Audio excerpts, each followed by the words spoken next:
그리스도인들이 맺어야 할 성령의 열매 5번째 시간으로 우리가 어떤 열매이냐, 자비란 열매를 함께 말씀을 통해 은혜를 받기를 원합니다. 여러분, 어느 신학교 교수님이 학생들에게 이런 질문을 했다고 합니다. 여러분이 운전을 하다가 신호 위반을 해서 경찰에게 걸렸다고 합시다. 그때 경찰이 이번 한 번은 봐주겠습니다.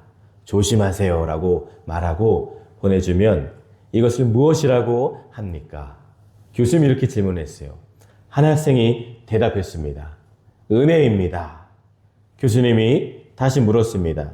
그러면 여러분이 신호 위반을 해서 벌금을 내야 하는데 경찰이 대신 자신의 돈으로 벌금을 내주었다면 그것은 무엇입니까? 학생들이 잠시 생각하다가 그것은 자비입니다 라고 말을 했습니다. 여러분, 은혜는 받아야 할 벌을 면제받는 것이 은혜고, 자비는 내가 받아야 할 벌을 다른 사람이 대신 감당하는 게 자비입니다. 생각해보면 우리가 하나님께 받은 구원이 바로 자비죠. 우리는 죄 때문에 하나님 앞에서 심판을 받아야 할 사람들이었습니다. 그러나 하나님은 우리를 그냥 용서만 하신 것이 아니라 예수 그리스도를, 독생자 하나밖에 없는 아들을 십자가에 내어주셔서 우리의 모든 죄값을 대신 치르게 하셨습니다. 이것이 바로 하나님의 자비인 것을 꼭 기억하시기를 바랍니다. 성경은 갈라디아서 5장에서 성령이 우리 안에 역사하시면 자비라는 열매가 맺힌다라고 말합니다. 하나님의 자비를 받은 사람은 이제 자비를 흘려보내는 사람이 되기 때문이에요. 예수님을 만나게 되면 이전에 우리는 자비로운 사람이 아니었는데 자비로운 사람으로 변화됩니다. 성령님께서 사람의 성품을 변화시켜 주심을 믿습니다. 오늘 우리는 갈라디아서 5장 22절의 말씀을 통해서 성령의 열매, 자비가 무엇인지 함께 살펴보고자 합니다. 성령의 9가지 열매 중에서 자비는 몇 번째죠? 5번째예요. 우리 지난 시간은 오래 참음을 살펴보았습니다. 오래 참음이 단단한 열매라면 자비는 부드러운 열매입니다. 인내를 뒤이어 자비가 나오는 것이 흥미로운 이유는 둘 다 사랑의 본질적인 속성이기 때문이에요. 오래 참음이 있어야 자비가 나타나기 때문입니다. 또한 참음이 관계를 붙잡고 자비가 관계를 회복하기 때문이에요. 그리고 하나님의 성품을 보면은 바로 오래 참음 다음에 자비, 이 순서가 나타납니다. 사람은 누구나 자비를 받으며 살아갑니다. 아멘이신가요? 아멘. 우리는 완전하지 않아요. 실수하기도 하고 연약하기도 하고 때로는 다른 사람에게 상처를 주기도 합니다. 그럼에도 불구하고 누군가가 우리의 연약함을 이해해주고 품어주고 용서해줄 때 우리는 다시 일어설 수가 있습니다. 이것이 바로 자비입니다. 자비라는 말은 크고 넓은 마음이에요. 사람들이 쉽게 이해하는 말은 친절이죠. 그런데 성경은 자비를 단순한 인간적인 친절 정도로 말하지를 않습니다. 그냥 친절이 아니라 자비는 죄인에게, 악한 사람에게, 잘못을 저지른 사람에게 친절하게 대하는 것을 자비라고 말합니다.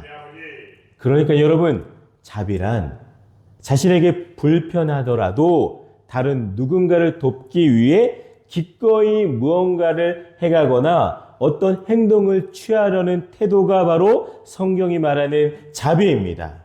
그것은 의무감도 아니고 보상을 바라는 것도 아닌 거예요. 그런데 여러분, 자비의 반대말은 무엇일까요? 자비의 반대말은 무엇일까? 무자비일까요? 그것도 맞겠죠. 우리가 예수를 더욱 닮아갈 때라는 책에서 여러 것들이 있을 수가 있겠지만 자비의 반대말은 투기라고 설명을 합니다. 투기. 투기는 다른 사람의 형편을 시기하고 못마땅해 하는 마음이 바로 투기예요. 투기는 다른 사람의 잘됨을 보며 내 마음이 뒤틀리는 것입니다. 자비가 없으면 여러분 기뻐하지 못합니다. 자비가 없으면 시기하고 불편해하는 거예요. 바울은 오늘 본문에서 자비를 성령의 열매라고 소개합니다. 즉 자비는 성령께서 우리 안에서 역사하시고 우리 안에서 맺게 하시는 삶의 모습입니다. 이 자비가 우리 모두에게 주어지기를 간절히 소망합니다.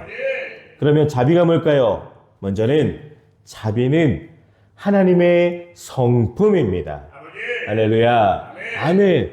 자비는요, 인간의 성품이 아니라 하나님의 성품이에요. 우리가 사는 시대는 적지 않은 이들이 다른 사람을 참 까칠하게 대합니다. 남녀노소를 불문하고 친절하지 않은 행동과 말투를 참 많이 해요. 초등학생들이 배우는 것 중에 하나가 이런 것들이 있어요. 어른들에게 공경하고 친구들과 사이좋게 지내라. 이것을 학교에서 배웁니다. 아이들도 배워야 그것을 행하고 지키는 것처럼 우리 어른들도 배워야 합니다. 우리가 자비를 배워야 하는 가장 큰 이유는 하나님이 자비의 하나님이시기 때문입니다. 시편 103편 8절은 여호와는 긍휼이 많고 은혜로우며 노하기를 더디하시고 인자하심이 풍부하시도다라고 말씀합니다. 노하기를 더디한다. 즉 오래 참음, 인자하심, 자비 이렇게 순서를 보게 돼요.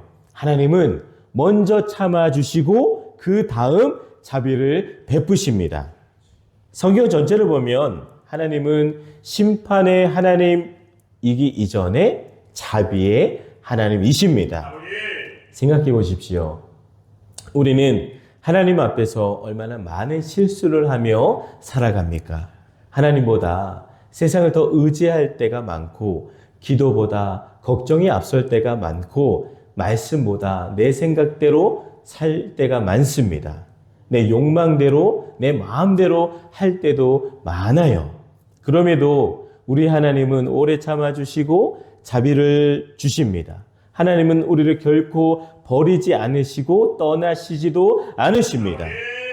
디도서 3장 5절에 우리를 구원하시되 우리가 행한 바 의로운 행위로 말미암지 아니하고 오직 그의 긍휼하심을 따라 하셨나니라고 말씀합니다. 긍휼하심, 즉 엘레오스, 영어로 멀시, 이게 바로 자비예요. 우리가 구원받은 것은 우리의 공로, 의로운 행위 때문이 아니라 오직 하나님 아버지의 자비 때문입니다. 예수님의 십자가가 바로 하나님의 자비의 절정입니다. 죄인을 정죄하지 않고 대신 죄값을 치르신 위대한 하나님의 사랑, 그 자비의 모습입니다. 여러분, 우리가 자비로운 사람이 된다면 그것은 내가 너무나 착해서가 아니라 그것은 하나님의 자비가 우리에게 임하였기 때문입니다. 우리는 매일매일 하나님의 엄청난 자비를 받고 살아오고 있습니다. 예수님이 십자가에서 죽으심이, 성령님이 내 안에 역사하심이 바로 증거죠. 우리 모두는 언젠가 심판대 앞에 설 때가 반드시 있을 거예요. 하지만 우리는 예수 그리스도 때문에 용서함을 받은 자임을 꼭 믿으시기를 바랍니다. 우리는 모두 다 하나님의 말할 수 없는 자비로 구원받았습니다. 자비를 받은 사람이 자비를 베풀 수가 있습니다. 성령의 열매를 우리 그리스도인들이 맺어야 할 이유는 바로 열매를 나눠주기 위함이 아니겠습니까? 하나님의 자비를 깊이 경험한 사람일수록 다른 사람에게도 자비로운 사람이 될 수가 있습니다. 여러분 꼭 자비로운 성령의 열매를 꼭 보여주시기를 바랍니다. 카네기는 이런 말을 했습니다. 조그마한 친절이, 한마디 사랑의 말이 저 위에 하늘나라처럼 이 땅을 즐거운 곳으로 만든다라고 했어요. 맞아요. 여러분, 우리가 사는 세상은 매일매일 긴장하지 않고는 살 수 없는 곳이죠. 도처에 암초가 널려져 있습니다. 그러기에 늘 피곤하고 지칠 수밖에 없습니다. 하지만 자비의 모습은 이 땅에 우리가 살지만 하나님 나라의 기쁨을 맛보게 해주는 게 바로 자비입니다. 누가복음 6장 36절 너희 아버지의 자비로우심 같이 너희도 자비로운 자가 되라. 아멘. 하나님이 자비로운 하나님이심을 믿고 아들인 우리 또한 역시 자비로운 아들들이 되시기를 바랍니다. 다음은 자비는 다른 사람의 연약함을 품는 마음이 바로 자비입니다. 자비의 가장 중요한 특징은 다른 사람의 연약함을 정죄하지 않고 받아주고 품어주는 마음이에요. 누가복음 10장에 보면은 선한 사마리아인의 비유가 등장합니다. 우리 모두 그 내용을 잘 알고 계시죠? 어떤 사람이 강도를 만나 거의 죽게 되었습니다. 그런데 제사장도 지나가고 레위인도 지나갔습니다. 그러나 사마리아 사람은 그를 보고 불쌍히 여겼습니다. 누가복음 10장 33절에 어떤 사마리아 사람은 그를 보고 불쌍히 여겨라고 했습니다. 이 불쌍히 여겼다라는 말이 바로 자비의 마음입니다. 여기서 보면은 컴패션, 연민, 측은하게 여기는 마음이라고 설명을 해요. 이게 바로 자비입니다. 사마리아 사람은 어려움을 당한 사람을 그냥 지나가지 않았습니다. 상처를 싸매 주었고 짐승에 태워 주막에 데려갔습니다. 심지어 치료비까지 지불했습니다. 여러분, 이것이 바로 자비입니다. 자비는 말이 아니라 행동입니다. 사람의 아픔과 질고가 먼저 눈에 들어와서 그를 바라볼 때 그 사람의 필요를 공급하고 채워주려는 구체적인 행동이 바로 자비입니다. 단순히 어떤 사람을 보고 아이고 참 안 됐네, 아이고 불쌍하네 이렇게 지나가는 것은 자비가 아닙니다. 어떤 수고든 섬김이든 제공함으로 그가 유익과 건짐을 얻어 변화되고 나아지도록 하는 것이 바로 구체적인 자비의 모습입니다. 그러나 제사장과 레위인은 그 사람을 보고도 그냥 지나갔습니다. 자비가 없는 무자비의 모습이죠. 자비가 있고 없느냐의 차이는 능력이 아니라 바로 마음의 반응입니다.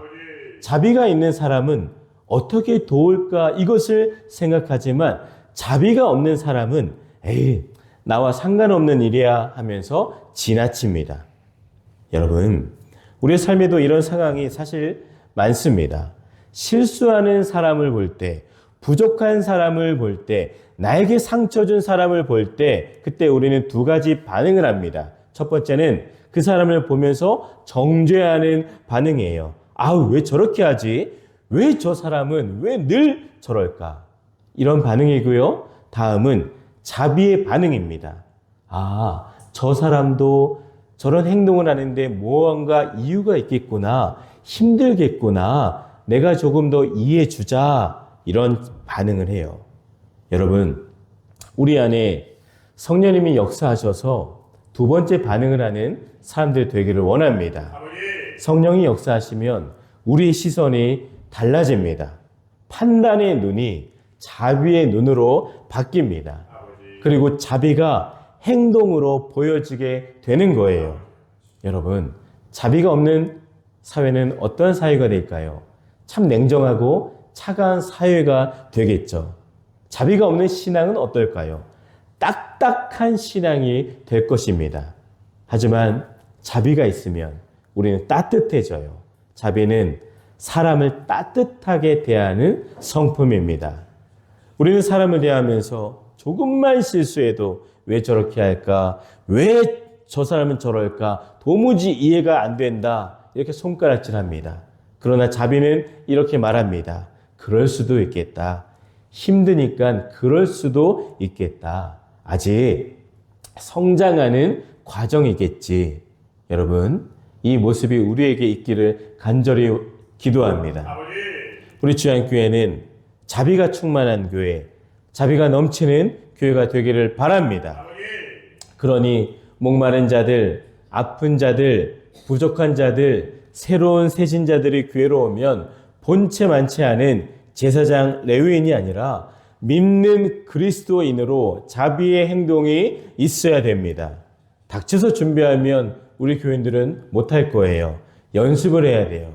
그러니 성령께서 매일매일 내 삶 속에서 살아계실 때 자비의 열매를 나눠줄 수 있음을 꼭 기억하시기를 바랍니다. 다음으로 자비는 성령님과 동행할 때 맺어지는 열매가 바로 자비입니다. 솔직히 말하면 우리 사람은 본능적으로 자비롭지 않습니다. 자비롭기도 어렵습니다. 상처를 받으면 마음이 다치고 억울한 일을 당하면 분노가 올라옵니다. 그래서 자비는 인간의 성격이 아니라 성령의 열매가 맞아요. 자비는 우리 본성에 맞지 않습니다. 사람의 본성에 맞는 것은 사실 자비보다는 복수입니다. 누가 나에게 잘못하면 그대로 안 갚음하거나 그 이상으로 되돌려주고 많은 사람들 앞에서 망신을 줘야지 속이 시원해지는 게 바로 우리 사람들의 본성입니다. 또한 사람의 인내에는 한계가 있어요. 우리는 참을 수는 있지만 오래 참기 어렵고 오래 참아도 자비롭게 대하기는 더더욱 어렵습니다. 누군가 나에게 상처를 주면 보통 세 가지 반응이 있는데요. 똑같이 갚아주는 것, 참지만 마음에 미움을 쌓아두는 것, 마지막으로 관계를 끊어버리는 것, 이런 모습이 있다고 합니다. 그러니 여러분, 성령이 역사하셔야 성령께서 주시는 열매가 있어야 우리는 내 힘으로 안 되니까 하나님이 주시는 능력으로 살아가는 거예요. 갈라디아서 5장 16절은 말합니다. 성령을 따라 행하라. 그리하면 육체의 욕심을 이루지 아니하리라. 아멘. 여러분, 성령님과 동행하면 놀라운 변화가 일어납니다. 믿으십니까? 아멘. 화내던 사람이 부드러워지고 냉정하던 사람이 따뜻해지고 판단하던 사람이 이해하게 됩니다. 왜냐하면 성령께서 예수님의 마음을 우리 안에 만들어 가시기 때문입니다. 그러니 여러분, 예수 믿는 사람은 성품이 반드시 변화해야 합니다. 아니, 달라지도록 부단히 매일매일 노력하십시오. 누군가 나를 힘들게 할 때 우리는 보통 이렇게 생각합니다. 나에게 왜 이런 일이 생겼을까? 그러나 성령님과 동행하는 사람은 이렇게 생각합니다. 이 상황 속에서 내가 어떻게 선을 행할 수 있을까? 이것을 생각하는 게 바로 성령님의 사람이에요. 성경에서 자비의 가장 대표적인 인물 중 하나는 요셉입니다.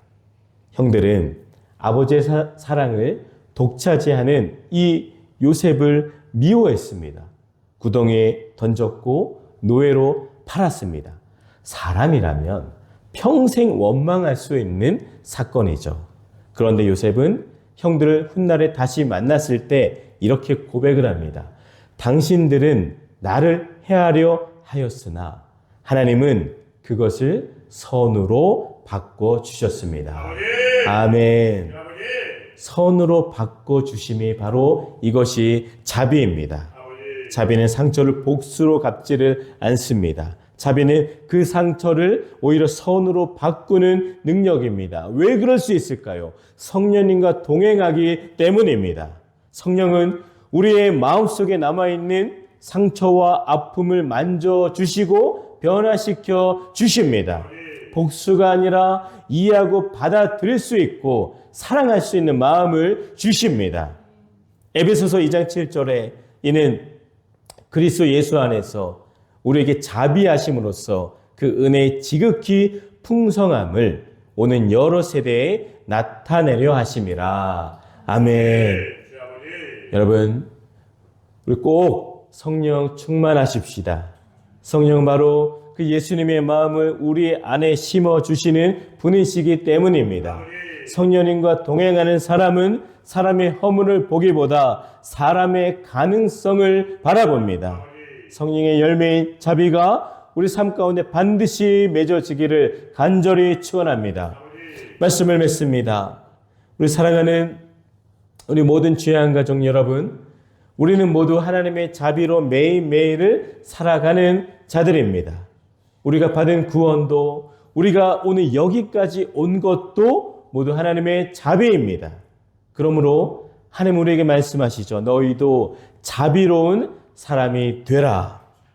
오늘 우리의 삶 속에서, 가정에서, 교회에서, 직장에서, 사람들과의 관계 속에서 성령의 열매인 자비가 맺어지기를 간절히 축원합니다. 우리의 말이 자비롭고 우리의 시선이 자비롭고 우리의 행동이 자비롭기를 바랍니다. 우리 믿는 그리스도인들과 이 땅의 교회 때문에 무수한 사람들이 시대를 거스르는 따뜻한 중심이 살아나고 회복되기를 기도합니다. 그리하여 진짜 교회는 다르구나. 예수 믿는 사람들은 다르구나. 그래서 사람들이 우리를 통해 하나님의 따뜻한 자비의 마음을 느끼게 되기를 주님의 이름으로 간절히 축원을 드립니다. 이 시간 우리 말씀을 기억하며 함께 기도하겠습니다.